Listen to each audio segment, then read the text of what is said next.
mu minsi yahera iyo tuvuze societe civile ndazi yuko benshi ntitwavyumva kumwe.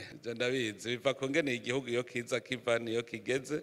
Igihe je nari ndiko ndategura igikorwa cyo guheraheza amashuri ya kaminuza nakoreye ku bijanye n'indyane zo mu Burundi. Hanyuma rero ndiko ndiga ivy'indyane n'ingene zotorega umuti, narashitse kuri aya mashirahamwe rero y'abene gihugu.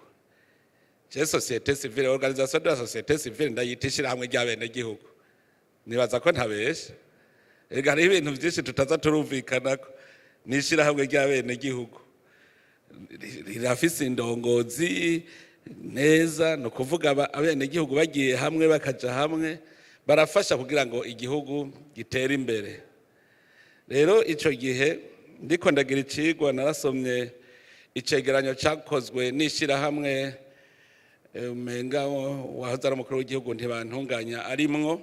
Baragize icigwa ku mashirahamwe y'abene gihugu, hanyuma baca bavuga yuko umunyepolitike ananiwe aca ahungira muri iryo kugira yerekane ko ataho yegamiye. Hanyuma je savuga mbega amashirahamwe y'abene gihugu bo bose abanyepolitike, nubwo baca bavuga ngo twari turi abanyepolitike. Oya, abantu nibo bamenya gutandukanya ibintu n'ibindi, kuko umuntu atsinzwe mu matora agacagira agashirahamwe agacavuga ngo jewe simparanira inyungu za politike, ntari ko aharanira izo nyungu za politike yinyegeje ahantu.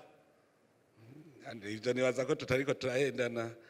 Rero umuntu namenye icari muserukira amashirahamwe y'abene gihugu, hanyuma abene gihugu nibo ari wo mushinge, niyo novuga nti niho igihugu cubakiye ku bene gihugu. N'abanyepolitike rero nta nivyo bazi ivyo nabo nyene, natwe bw'indongozi ari gihe tuvyibagira yuko turi abene gihugu.